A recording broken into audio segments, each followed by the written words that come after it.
네, 감사합니다. 우리 중랑을 대의원 동지 여러분, 신경민 위원장님 말씀대로 지난 총선 때 우리 박홍근 의원을 재선 의원으로 당당히 당선시켜주신 동지 여러분의 노고에 진심으로 감사를 드립니다.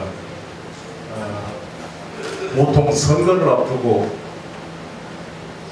분열됐던 당도 통합되는 것이 일반적 관례였는데 이번 선거는 선거를 앞두고 오히려 당이 쪼개졌습니다.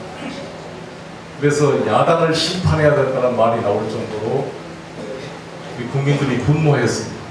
정말 저 무능한 박근혜 정권과 새누리당을 심판하고 싶은데 야당이 둘로 쪼개져 있으니까 얼마나 기가 막혔겠습니까? 너무너무 죄송했습니다. 사실 선거 기간 내내 마음 졸이고 뛰었는데 우리 국민 여러분께서 교차 투표 방식으로 더불어민주당을 입당으로 만들어 주셨습니다.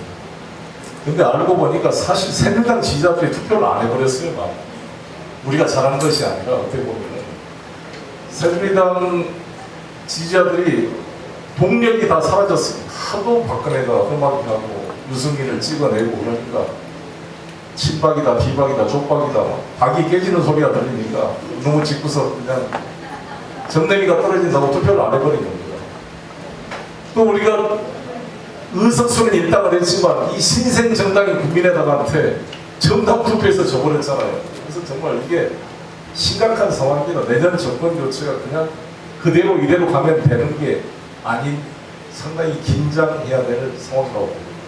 돌아다녀 보면 많은 분들이 내년에 정권을 교체하겠다 이런 생각을 하고 계신 것 같습니다.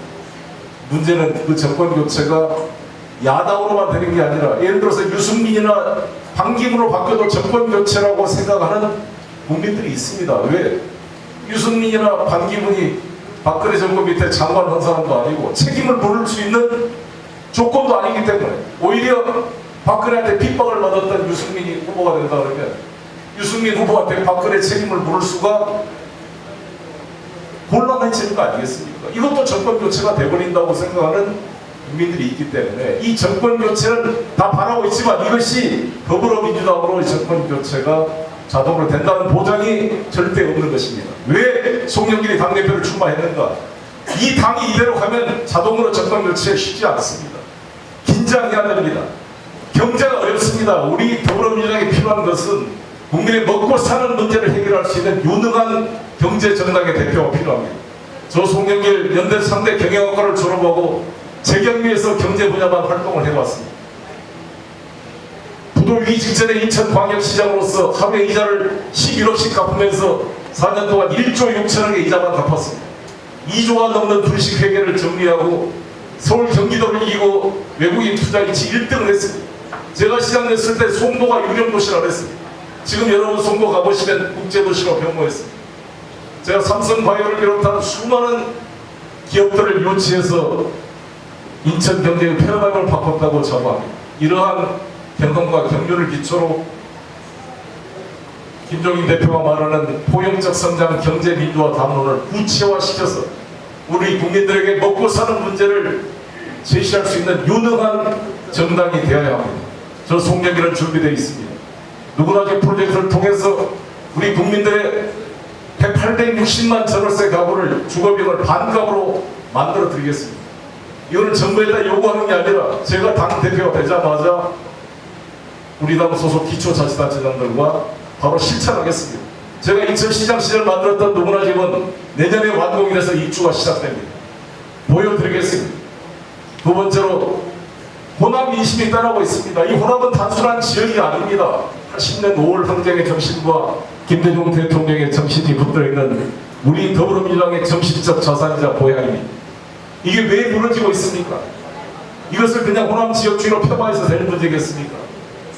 저 송영길 전남 봉에서 태어나서 자랐습니다. 광주에서 초중고등학교를 나오고 고등학교 3학년 때 5.18을 겪었습니다. 제 친구는 시민으로 참여했다가 사망했습니다. 저는 살아남았습니다. 그 정신을 부여하고 지금까지 학생운동, 노동운동, 정치에서 뛰어왔습니다. 지금도 24평짜리 전세 아파트에 살고 있습니다. 저는 단 한 번도 부동산을 소유해 본 적이 없습니다. 저 목숨을 바쳐서 이 조국의 통일을 위해 싸우겠습니다. 그렇게 살려들합니다. 이 광주의 정신을 다시 되살려서 대통령 후보도 호남 출신이 안 되는데 당 대표라도 이 역동적인 호남의 정신을 대변할 대표가 되어야 되지 않겠습니까, 여러분? 특정 지역이 독점해서는 안 되는 거 아니겠습니까?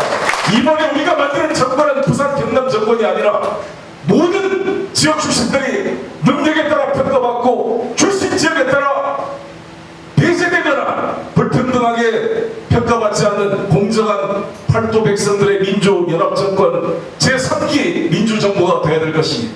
이것이 바로 김대중 노무현 부민주정 노무현 이은 제3기 민주정부가 될 것인데 이것을 저 송영길이 반드시 이뤄내겠습니다. 지방자치단체장을 해보니까 국회의원 때는 전혀 알 수 없다는 것을 알게 되었습니다.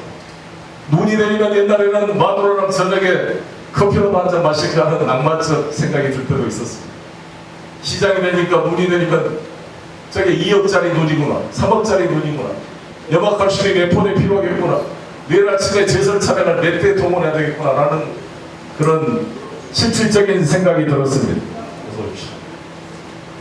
존재가 의식을 규정한다고 실질적으로 종합행정을 해보니까 달랐습니다. 저는 박근혜 대통령께서 조그마한 기초자치단체장이라고 한번 해보셨다고 한다면 나라를 이렇게 운영하지 않을까 생각합니다. 한 번도 살림을 해본 적이 없고 직장에 취직해서 돈을 벌어본 적이 없고 가정을 꾸려본 적이 없기 때문에 이 미심을 잘 모르고 구중공간에 살아있고 환관들의 둘러싸여서 눈꼬리 권력에 갇혀있기 때문에 이렇게 미심과 동떨어져 있다고 생각합니다.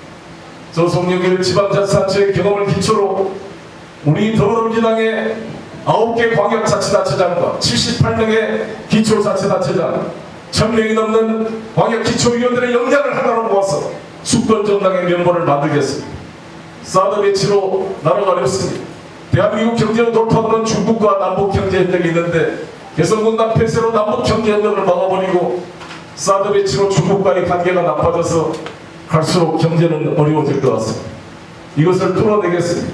사드 배치 찬반을 넘어서 국제 외교 역량을 통해 현재의 동북아 군사 긴장 국면을 대화 국면으로 바꿔내겠습니다. 저는 인천시장 시절 푸틴과 두 번 만나면서 관계를 맺어왔습니다. 크렘린에 초청돼서 푸틴으로부터 직접 러시아 국가훈장도 받았습니다. 칭화대학에 1년 동안 있으면서 시진핑 그룹과 네트워크를 만들었습니다. 저는 당대표가 되면 푸틴과 시진핑과 방문해서 만나려고 합니다. 김대중 대통령 이후에 무너졌던 야당의 국제 외교 역량을 복원시켜서 한반도에 조성되는 동북아 군사 긴장 완화를 돌파시켜내고 적어도 북핵 개발의 추가 오차 실험 금지와 추가적인 미사일 도발이 되지 않도록 모라토리움을 끌어낼 수 있는 국제 외교 역량을 발휘해 보겠습니다.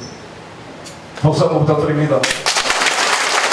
그래서 박근혜 대통령은 여러 가지 경영세색의 옷을 갈아입고 패션쇼를 하는 외교를 하지만 적어도 더불어민주당 당대표는 내용을 가지고 한반도의 전쟁위기를 뚫어내겠습니다. 마지막으로 김대중 노무현의 정통성을 개선한 저 송영길 강한 야당을 만들어서 이번에 우병우수 같은 경우 제대로 해임 조치를 하지 않는다면 법무부 장관의 책임을 물어서 대우해양조선에 대한 불식회계 감독부실에 대한 책임을 물어서 대표적 장관들의 해임 건의안을 통해 무너져가는 공직기관을 바로 세울 수 있는 강한 야당이 되겠습니다. 열심히 뛰겠습니다. 전남 봉에서 우주기지가 만들어져 있습니다. 강력한 기운을 가지고 함께 우주의 기운을 받고 같이 태어난 저 송영길 우리 고향의 후배인 박홍근 의원과 함께 힘을 모아서 더불어민주당을 수권정당으로 만드는데 열심히 뛰겠습니다. 감사합니다. 고맙습니다.